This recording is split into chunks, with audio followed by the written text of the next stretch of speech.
as pessoas começaram a se preocupar mais em saber se o que está acontecendo era uma praga, né, do Apocalipse, inclusive.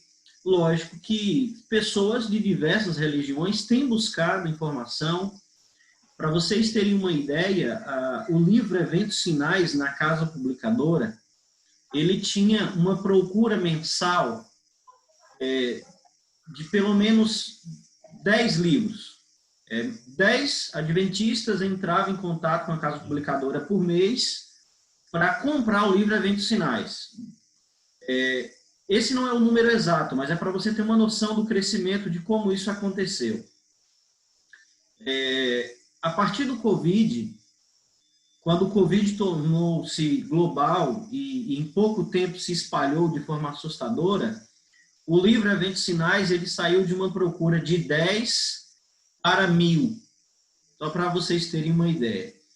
E isso mostra, né, uma igreja preocupada em estudar sobre os eventos sinais, preocupada em estudar, em aprender sobre o que está acontecendo, sobre profecias, inclusive porque a maior parte dos membros que nós temos adventistas é um grupo que tem menos de 10 anos de igreja. A maior parte dos membros adventistas hoje é um grupo que tem menos de 10 anos de igreja. Então, essa busca por estudar, por aprender, por querer saber o que está acontecendo, ela foi grande em todo o meio religioso.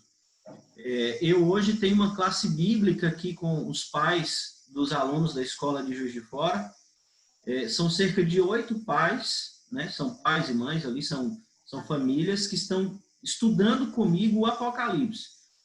Nós não oferecemos esse estudo bíblico, foram pessoas que foram até a escola e procuraram estudar sobre profecia, porque queriam entender mais sobre profecias. Então, a busca por compreensão profética tem sido algo dentro e fora da igreja. Interessante que tudo isso leva a uma única pergunta, né? A pergunta central é: quando Jesus vai voltar e quando teremos, então, o fim do mundo? E aí, então, eu preparei aqui para nós refletirmos nessa manhã uma mensagem que está dentro do espírito de profecia. Essa mensagem, ela tem a estrutura dentro do espírito de profecia. O título dela é Sacudidura, porque o texto bíblico nos fala a esse respeito e a irmã White vai explicar um pouquinho sobre isso também, né? Vale lembrar que esta profecia, a profecia da sacudidura, ela é uma profecia interna, ela é uma profecia para dentro do povo, que conhece a verdade, que professa a verdade, que vive a verdade, que defende a verdade. Então, nós podemos afirmar que a profecia da sacudidura é uma profecia interna para o adventista, hoje, o Israel espiritual. Mas antes da gente entrar nos textos da irmã White, eu quero contextualizar você dentro desse cenário profético da curiosidade humana, porque ela não é algo recente, né? A curiosidade a respeito da volta de Jesus, a curiosidade a respeito do fim do tempo, ela sempre existiu, e nós temos no livro de Mateus, no capítulo 24, no versículo 3, nós temos aí, então, esse retrato mais claro a respeito da curiosidade do homem a respeito do tempo do fim. Estava então Jesus, Mateus 24, versículo 3, nós temos aí a explicação sobre a curiosidade dos discípulos. Os versículos 1 e 2 de Mateus 24 é quando Jesus declara que não ficará pedra sobre pedra, né? Jesus vai até o templo, a construção do templo, e diz para os discípulos que aquilo ali não ficará pedra sobre pedra que não seja derribada. E então, no versículo 3, no Monte das Oliveiras, achava-se Jesus assentado, quando aproximaram-se dele os discípulos em particular e pediram: dize-nos, quando sucederão estas coisas, e que sinal haverá da tua vinda e da consumação do século? Algo bem interessante é que o ponto principal dessa situação é o quando. O quando era a maior indagação dos discípulos. Eles queriam saber quando iria acontecer o retorno de Jesus, porque eles queriam se preparar para aquele momento. E você vai observar que Jesus, de forma muito sábia, porque é onisciente, Jesus, ele começa respondendo os discípulos, mas ele não fala quando. Mateus 24, versículo 4, Jesus respondeu: Vede que ninguém vos engane, porque virão muitos em meu nome dizendo, eu sou o Cristo. E enganarão a muitos. E aí Jesus vai falar, depois do versículo 15 em diante, Jesus fala da grande tribulação, ele fala da vinda do Filho do Homem, fala o que vai acontecer logo após a tribulação, ele conta uma parábola, e aí, quando Jesus fala da parábola da figueira, Jesus vai utilizar uma ferramenta importante de explicação para os discípulos, que ele aconselha em Mateus 24, 36. Aí está o texto que Jesus, então, declara aos discípulos. Mas a respeito daquele dia e hora, ninguém sabe, nem os anjos do céu, nem o Filho, senão o Pai. E no versículo 42 de Mateus 24, Jesus dá o conselho para eles de que eles deveriam vigiar. Mateus 24, 42, Jesus disse, portanto, vigiai, porque não sabeis em que dia vem o vosso Senhor. Interessante que em Atos, você vai ver mais uma vez o cenário de Jesus estando com os discípulos e eles perguntam mais uma vez a respeito da vinda de Jesus. Eles queriam saber quando. E Jesus, novamente, vai dizer para eles, fugindo de responder o quando, Jesus, mais uma vez, diz para eles assim, olha, vigiai. A gente compreende que Jesus não está preocupado com o quando. Se ele estivesse preocupado com o quando, ele teria dito. Mas Jesus está preocupado com o como. É o como eu estou esperando Jesus. Enquanto ele não vem, como eu estou vivendo? Como eu estou me preparando para recebê-lo? E então, a partir do versículo 45 de Mateus 24, Jesus vai se utilizar de 3 parábolas para poder explicar para os discípulos como eles deveriam estar aguardando a volta do Senhor. Porque não importa quando, o que importa é como eu estou me preparando para recebê-lo. Inclusive, eu abro parêntese para dizer que aqueles que têm declarado um tempo determinado para a volta de Jesus estão se utilizando de textos fora de contextos, inclusive o próprio Jesus não se utilizou. Jesus não utilizou nenhum texto fora de contexto, os discípulos não utilizaram texto fora de contexto, Ellen White não se utilizou de texto fora de contexto para datar a volta de Jesus. Então, quanto a estes que datam o retorno de Jesus, o próprio Cristo disse, vigiai, surgirão muitos em meu nome, mas cuidado para que ninguém vos engane. E, infelizmente, amigos, tem existido um grupo de adventistas que tem sido levado por muitos sentimentos ilusórios a acreditarem em profecias de tempo determinando o retorno de Jesus. É algo muito perigoso que recentemente eu ouvi uma irmã comentando na igreja. Ela disse mais ou menos assim, hoje nós não ficamos ignorantes em relação ao conhecimento. Isso é verdade. Só que aí ela deu um conselho para a igreja. Ela disse assim, hoje, quando você quer saber de alguma informação, você pode ir à internet. E na internet você vai aprender tudo o que você quiser. É uma verdade? É. Mas ao mesmo tempo que eu posso aprender verdades na internet, eu posso aprender mentiras.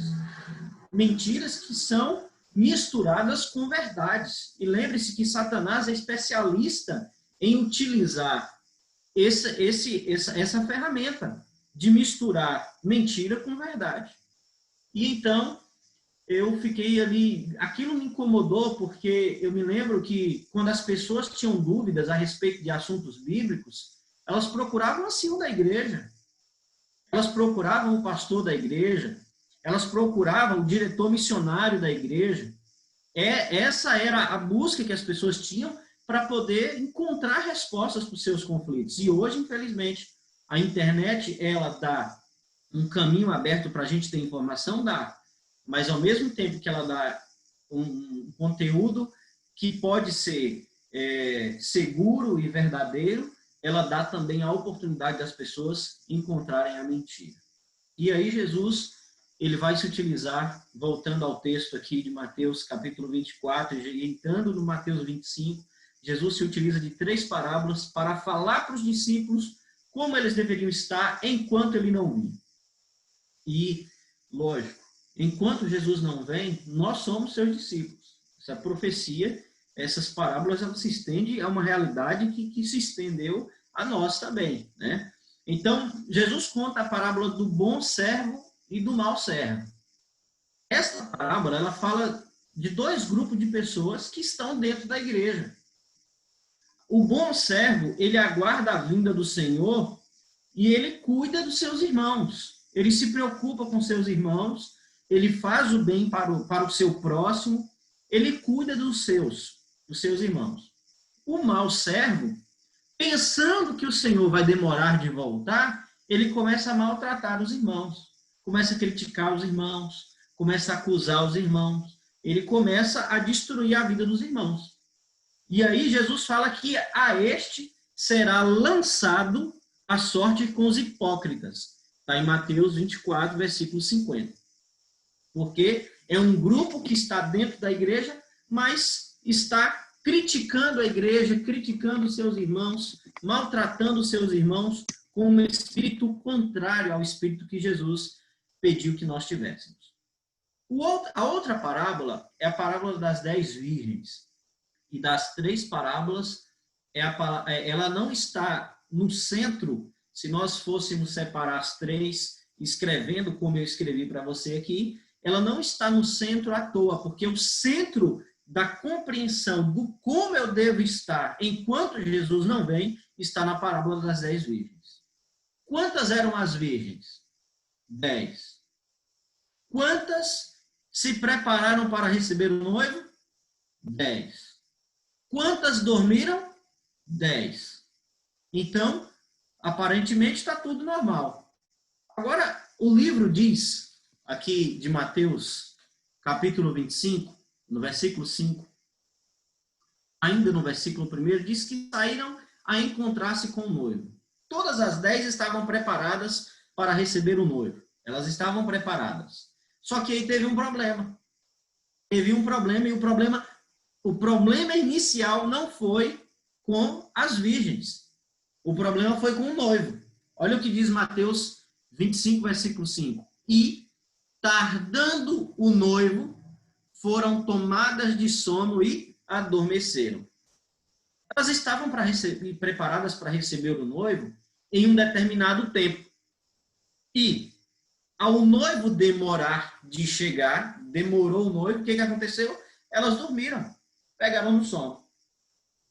O texto continua dizendo que à meia-noite alguém grita, eis o noivo, e as 10 virgens se levantaram, 5 estavam preparadas para recebê-lo e 5 não estavam preparadas para recebê-lo.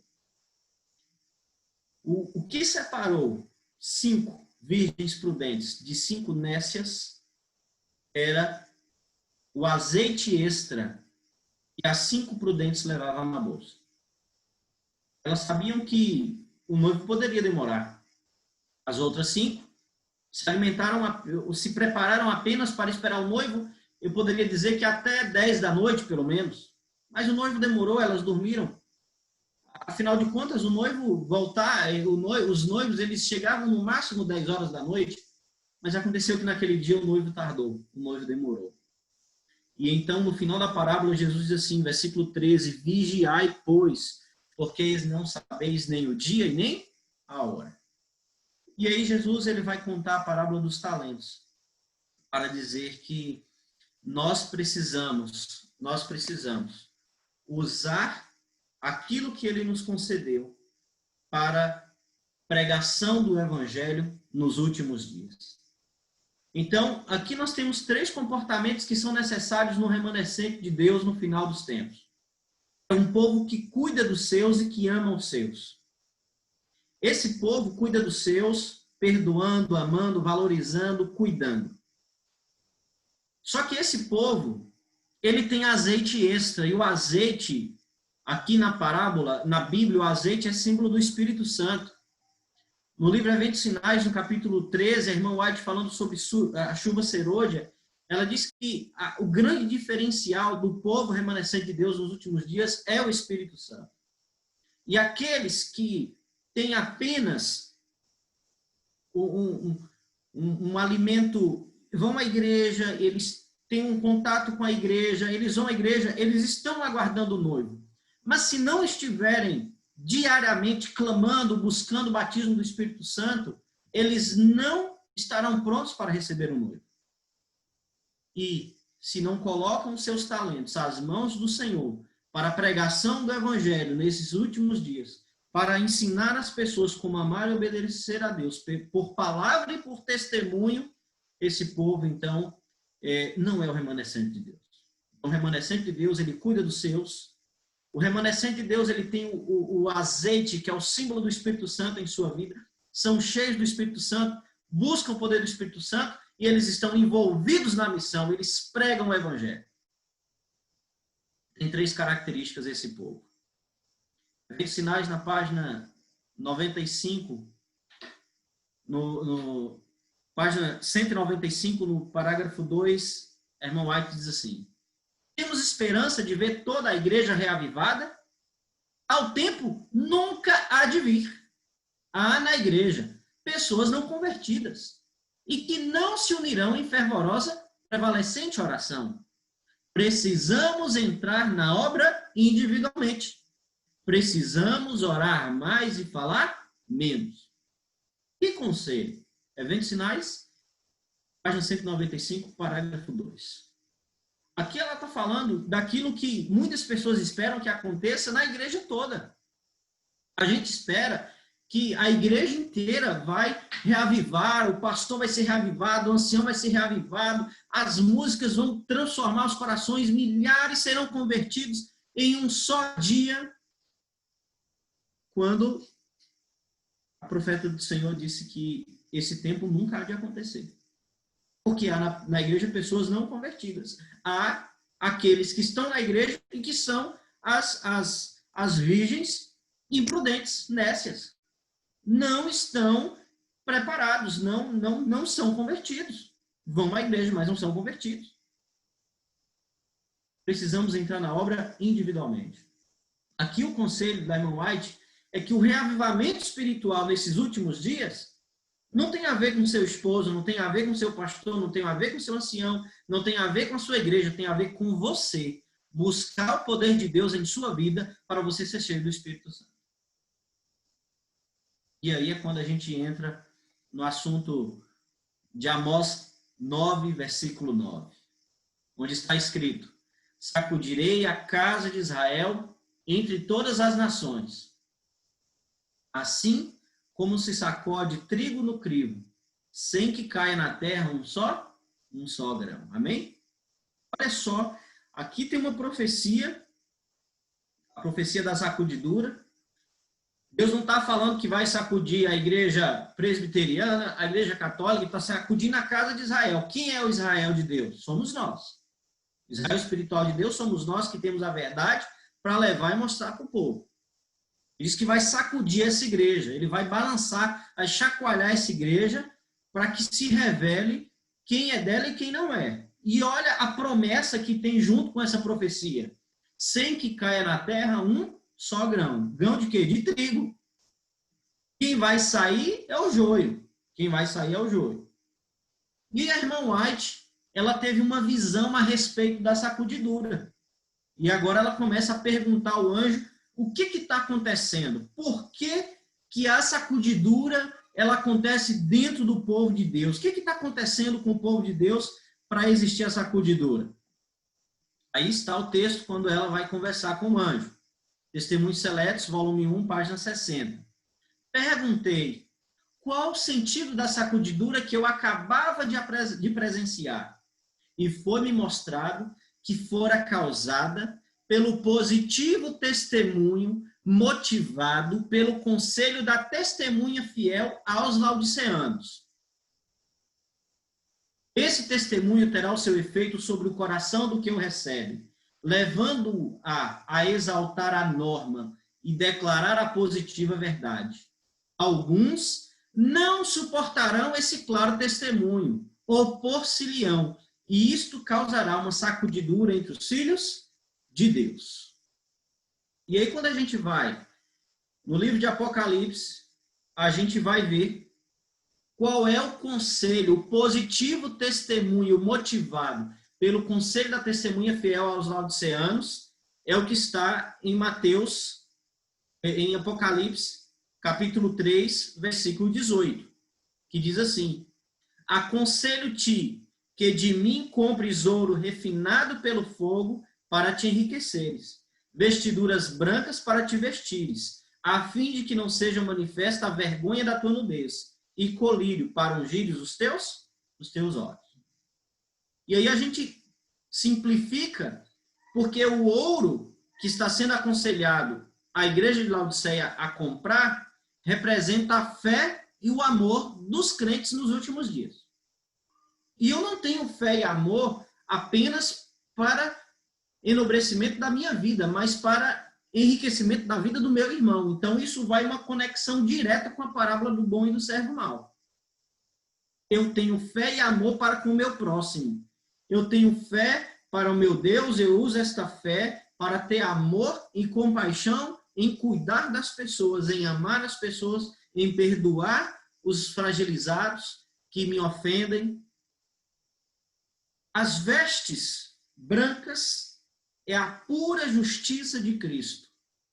A pura justiça de Cristo, a salvação, unicamente por meio da fé, é o positivo testemunho motivado pelo conselho da testemunha fiel à igreja de Laodiceia. Esse testemunho, no coração do efeito daquele que o recebe, leva a pessoa a exaltar a norma. O que é a norma? A norma são os 10 mandamentos de Deus. Declara uma positiva, um positivo testemunho da verdade. E tem um terceiro conselho, que é o colírio. O colírio aqui é a representação clara do Espírito Santo. É interessante que, se você observar, o texto diz assim, Apocalipse 3, versículo 18, no final diz assim, e colírio para ungires os olhos. Aonde você encontra na Bíblia que unção é feito com colírio? Em toda a Bíblia, no Antigo Testamento, quando ia ungir um rei, o que se usava? Óleo. No Novo Testamento não é diferente. No livro de Atos, o óleo tem a representação do Espírito Santo. Então, unção tem a ver com o poder do Espírito Santo. Nos últimos dias, aqueles que buscam um reavivamento espiritual motivado pela verdade do conselho da testemunha fiel, o texto aqui no final do texto, você vê aqui, diz que quando você buscar esse reavivamento em sua vida, que alguns não irão suportar o seu testemunho. Vão se opor a você, isso vai causar sacudidura entre os filhos de Deus. E aí, existem 4 motivos, pelo menos, que fará separação entre os fiéis. O primeiro motivo é o descuido e a indiferença religiosa. Ellen White diz assim, o Espírito de Deus tem iluminado cada página dos Escritos Sagrados, mas há aqueles sobre os quais pouca impressão eles fazem. por serem imperfeitamente compreendidos. Ao vir a sacudidura, pela introdução de falsas teorias, esses leitores superficiais, não ancorados em parte alguma, são como areia movediça. Está dentro da igreja, mas não estuda a Bíblia, não estuda o Espírito de Profecia, não estuda a lição da escola sabatina. São pessoas que estão na igreja, mas não estão embasados no assim diz o Senhor.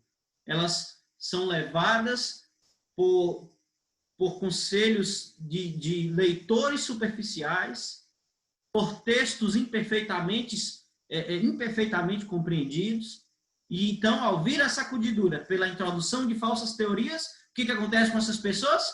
Elas são levadas a sair de dentro da igreja.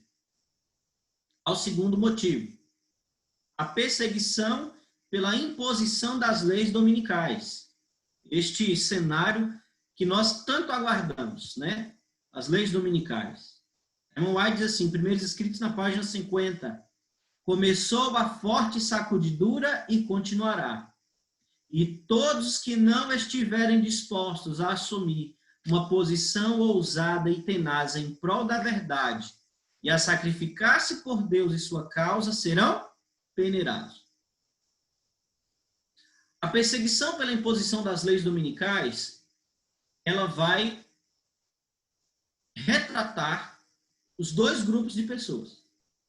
Aqueles que irão fugir da responsabilidade de pregar o evangelho porque estão com medo das leis dominicais, e aqueles que estão dispostos a se sacrificar por Deus e sua causa.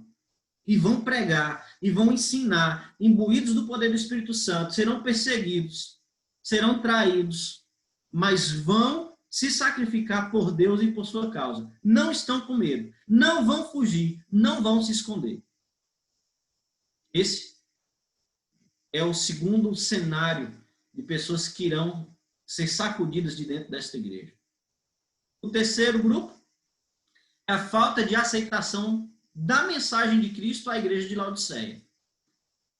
Testemunho para ministros, página 112, diz assim, escorregam para qualquer posição para agradar a tendência de seus sentimentos de amargura.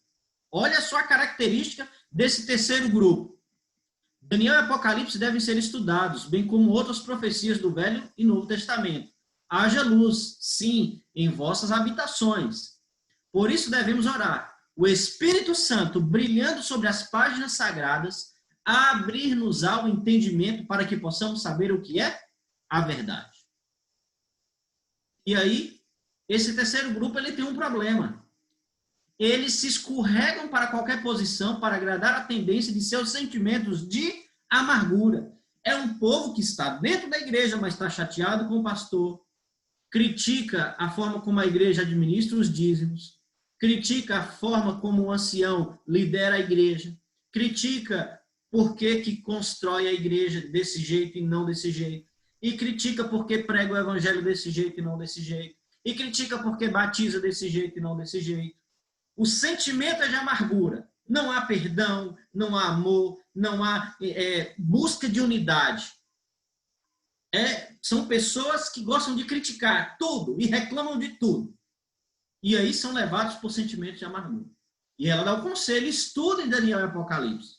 Estudem, porque quem estuda Daniel e Apocalipse vai ter essa vontade de estar conectado com Deus, de reconhecer os seus pecados, de buscar arrependimento em Deus e perdoar aqueles que cometem faltas também. E então ela fala, devemos orar. O Espírito Santo está brilhando sobre as páginas. E se nós orarmos, nós vamos ter conhecimento para saber o que é a verdade. E aí tem a quarta característica, que é o conhecimento superficial voluntário da verdade. Daí serem desviados pelas falsas doutrinas. Ellen White disse isso há mais de 100 anos. Estamos no tempo da sacudidura. Sacudidura não é uma coisa que vai começar. Sacudidura já começou. Ela disse, estamos no tempo da sacudidura. Tempo em que cada coisa que pode ser sacudida, sacudiciar. O Senhor não desculpará os que conhecem a verdade, se não obedecem a seus mandamentos por palavra e ação. E aí a gente passa a se perguntar, né, meu Deus, quantas vezes eu deixei de obedecer os teus mandamentos por palavra, por ação, por comportamentos que testemunharam negativamente a teu respeito, com o que eu fiz, com o que eu falei. Eu conheço a verdade, mas a verdade não me transformou, não impactou minha vida, ela não me levou a uma mudança de comportamento. Tudo isso que nós temos a oportunidade de ainda estudar é Deus nos dando a oportunidade de mudar. De mudar para não sermos as virgens nécias, imprudentes, mas sermos prudentes e hoje clamar pelo Espírito Santo para termos um reavivamento na nossa vida, para sermos salvos, não sermos enganados por falsas doutrinas, por homens que são levados por sentimentos de amargura. Eu abro parêntese para dizer que hoje existe um grupo de pessoas na internet falando contra a igreja, falando contra as profecias como a igreja acredita, e a maioria não sabe, mas essas pessoas elas têm um sentimento de amargura contra alguém da administração da igreja. O problema está justamente aí. Elas são levadas a estudar a Bíblia, mas o que levaram elas a querer defender uma postura diferente não é uma nova revelação, mas um sentimento de amargura, de querer ser superior e provar que é melhor do que uma outra pessoa. E aí a gente tem um problema muito sério nisso, muito sério. Olha só o que a irmã White fala a esse respeito. Precisamos observar a escala progressiva dessa sacudidura. Hoje, aqueles que são relapsos na maneira de lidar com a sua fé, deixando o estudo da Bíblia, dedicando pouco ou nenhum tempo à oração, não dando a mínima para a pregação do Evangelho, sendo inconstantes na frequência à igreja, estes estão se colocando numa situação de joio e não de trigo. Ou seja, já estão decidindo o seu lado na sacudidura. Percebe que quem faz a separação, quem faz o movimento, quem permite o movimento é o Senhor. É o Senhor que está sacudindo. Mas quem escolhe ser joio ou trigo? Eu. Você. Por todas essas características que eu já mostrei anteriormente, você pode definir o que você vai ser. O convite de Deus para nós é que nós não sejamos pegos de surpresa. Foi por isso que Jesus disse. Quando o povo estava preocupado, os discípulos preocupados com o tempo, Jesus falou o quê? Vigiai. Vigiai. Para não serem enganados, para não serem pegos de surpresa. Olha, se vocês soubessem o tempo, vocês iriam se preparar. Mas vigiai. Fiquem espertos. Se conectem ao estudo da Bíblia para vocês não serem surpreendidos. Se conectem.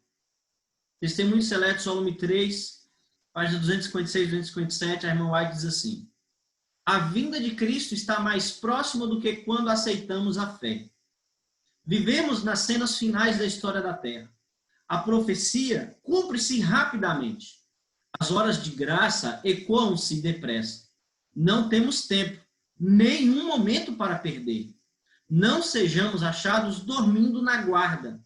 Ninguém diga em seu coração ou por suas obras, meu Senhor tarde virá. Mateus 24, 48. Que a mensagem da breve volta de Cristo ressoe em fervorosas palavras de advertência. Esse texto, ele faz uma separação. Ele faz uma separação entre o conceito da breve volta de Jesus e a separação daqueles que pensam que Jesus vai demorar muito tempo de voltar. Porque existe um grupo, eu acredito que vocês saibam, que está datando, né, o retorno de Jesus. Eles estão aí na internet. Eles reinterpretaram o Apocalipse, eles mudaram alguns conceitos que nós, como Igreja Adventista, e depois de muitos anos de estudos, e do consenso de mais de 100, 200, 300 teólogos, nós não compreendemos diferente, apenas um, dois, motivados por sentimentos de amargura, reinterpretando de forma equívoca, determinando o ano da volta de Jesus. E se sustentam até no texto bíblico, porque Jesus disse que nem o dia nem a hora, mas Jesus não disse o ano. Olha que ideia. Então eu posso saber o ano. Que pecado. E aqui, então, esse grupo é um grupo preocupante. Está determinando uma data.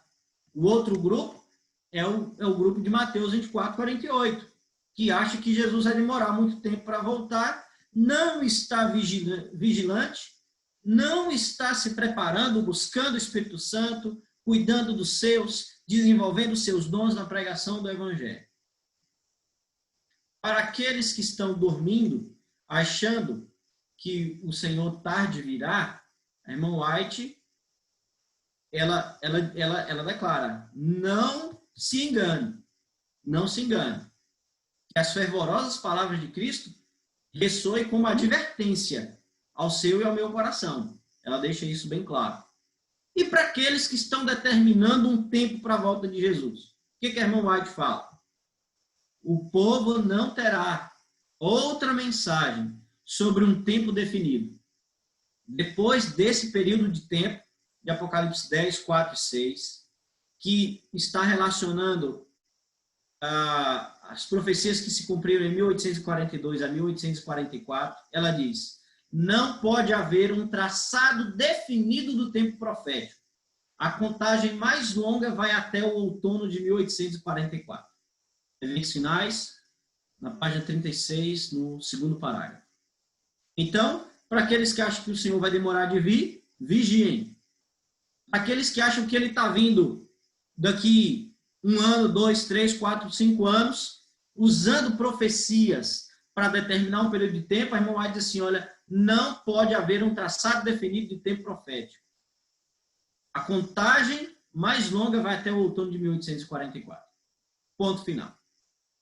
Então, eu volto aqui a Mateus, eu volto no livro de Mateus para poder, então, reforçar o conselho que Jesus deu aos discípulos por diversas vezes.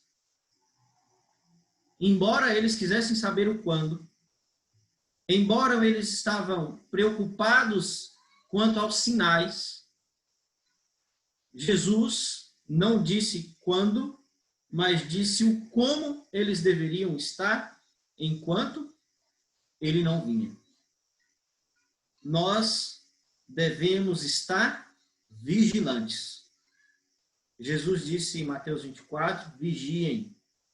Jesus sinaliza a parábola dizendo para os discípulos, vigiem. A vigilância constante é necessária para aqueles que estão aguardando a vinda do Senhor. E para não sermos pegos de surpresa, enganados por falsas doutrinas, nós devemos estar cheios do poder do Espírito Santo. Porque a irmã White diz que é o Espírito Santo que vai nos revelar na palavra o que é a verdade. Eu faço menção aqui aos bereanos, nós conhecemos esse grupo de pessoas, que todas as vezes que ouviam sobre um conhecimento, eles não tomavam decisão logo que ouviam. Eles tomavam decisão após investigar, analisar, consultar os livros, consultar o que estava escrito dentro das profecias, e então, aí sim, eles tomavam decisão. Não podemos ser pegos de surpresa, não podemos ser nécios, mas devemos estar em constante vigilância, aguardando a breve volta do nosso Senhor Jesus. Quando Jesus finaliza essa explicação para os discípulos a respeito do como eles deveriam estar enquanto Jesus não vinha, ele então introduz o assunto do grande julgamento. E aí Jesus vai dar para os discípulos mais um norte do que eles devem fazer enquanto aguardam o seu Senhor. Aqui, quando Jesus fala do grande julgamento, do versículo 31 de Mateus 25 ao versículo 46, Jesus está falando do como é que nós devemos estar vivendo, aguardando o nosso Senhor. E aqui você tem uma visão clara, né? Jesus ele vai separar os bodes dos cabritos, né? Como o texto diz. Jesus vai separar, colocar à direita as ovelhas, né? Os cabritos, né? O pastor separa os cabritos das ovelhas e porá as ovelhas à sua direita e os cabritos à sua esquerda. Jesus vai separar. E vai dizer então para as suas ovelhas: vinde benditos do meu Pai, entrai na posse do reino que vos está preparado desde a fundação do mundo. E aí entra o texto que nós conhecemos: porque tive fome e me deste de comer, eu tive sede e me deste de beber, era forasteiro e me hospedaste, estava nu e me vestistes, preso e foste me visitar. E então Jesus deixa muito claro que não importa o quando, o que importa é como eu estou esperando o meu Senhor voltar. O que separou as 5 virgens prudentes das nécias era o que elas levavam na bolsa de azeite extra. O que vai separar o povo de Deus nos últimos dias é o quanto nós estamos cheios ou não do poder do Espírito Santo. Porque somente pelo poder do Espírito Santo que nós vamos conseguir vencer todas as provações, todas as dificuldades, enfrentar as heresias, enfrentar as dificuldades que sobrevirão nos últimos dias. É somente pelo poder do Espírito Santo que nós vamos conseguir vencer. Afinal de contas, aqui está, em Mateus 24, versículo 13, diz assim: aquele, porém, que perseverar até o fim, será salvo. Que eu e você não desistamos, não abandonemos a nossa fé, não deixemos de estudar as profecias, não deixemos de estar vigilantes, abramos os olhos quanto a tudo que está acontecendo e nos revistamos do poder do Espírito Santo, porque aquele que perseverar até o fim será salvo. Porque as pessoas querem saber quando Jesus vai voltar, é para serem salvas. No final das contas, nós queremos saber o quando, é para saber quando é que a gente vai estar liberto desse mundo de pecado de uma vez por todas. Quando a gente vai estar livre desse mundo mal, de tantas coisas ruins que acontecem. Quando é que o diabo vai ser destruído e nós vamos receber a nossa coroa de glória das mãos do nosso mestre. O quando tem essa finalidade da nossa libertação do pecado.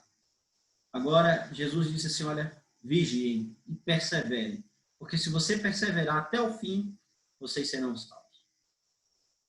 Eu não tenho dúvidas de que Deus hoje, Deus Pai, Deus Filho e Deus Espírito Santo, Ele está à nossa disposição, fazendo tudo para nos salvar, para nos fortalecer, nos convidando à oração constante, ao estudo da Bíblia constante, ao clamar pelo poder do Espírito Santo na nossa vida, para nos fortalecer, para a pregação do Evangelho, para ensinarmos as pessoas a saírem de Babilônia e a amarem ao Senhor.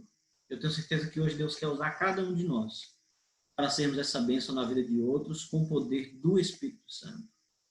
Não tenhamos o espírito de crítica, irmãos. É verdade que nem todos nos agradam.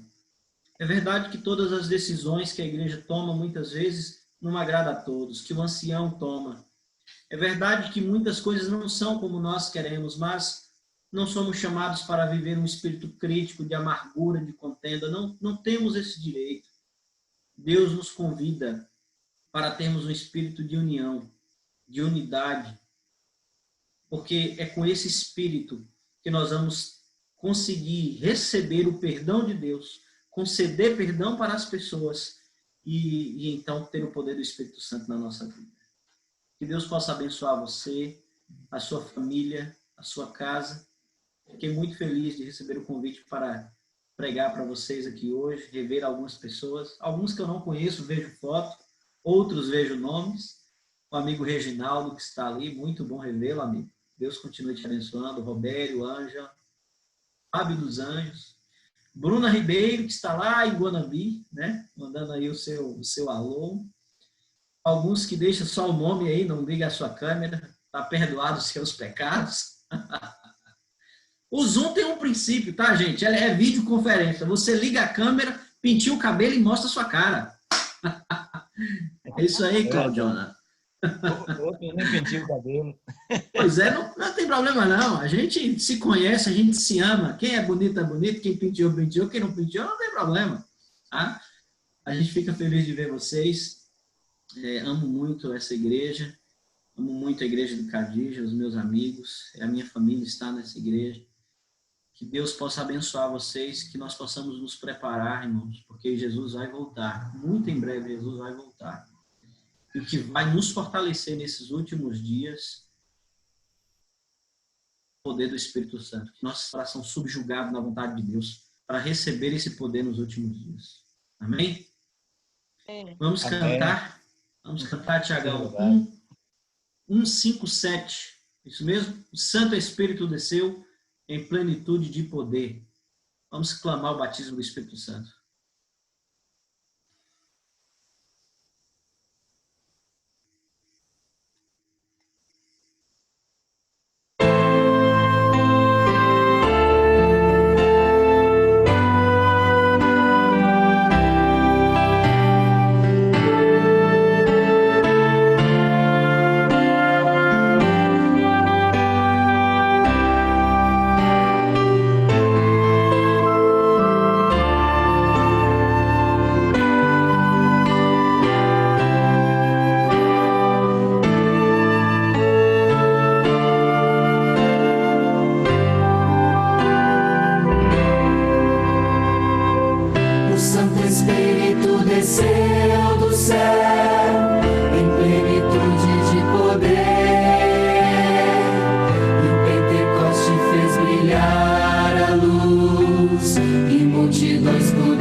Amém. Amém. Oremos. Vamos orar. Muito obrigado, querido Deus, porque o Senhor nos ensina como viver. Por favor, Senhor, que o Espírito Santo viva em nós. Assim como a igreja do primeiro século, essa igreja desejável que foi a igreja de Éfeso, ela teve um poder para transformar a vida das pessoas na pregação do evangelho. Que isto se cumpra hoje também, ó Deus, na nossa vida. Nós somos, ó Deus, a igreja remanescente. Nós somos uma igreja que está lutando na pregação do evangelho. Nós queremos, ó Deus, sem medo, sem nenhum temor também, como cantamos, sair a pregar, a ensinar a Jesus às pessoas, por nossas palavras e por nossas ações, ó Deus. Que o Senhor possa nos abençoar neste dia e que possamos, ó Deus, cheios do teu poder, sermos uma bênção na vida de muitas pessoas. Fica com a tua igreja, a igreja do Cadija, nesse momento. Abençoe o nosso pastor que administra, ó Deus, as igrejas deste distrito. Abençoe os anciãos, abençoe, ó Deus, as crianças desta igreja. Que o Senhor possa, ó Deus, conceder a todos desta igreja, o teu poder nesse dia. Fica conosco, ó Deus. Nos dá um restante de sábado na tua paz. É o que nós oramos e agradecemos em nome de Jesus. Amém, Senhor.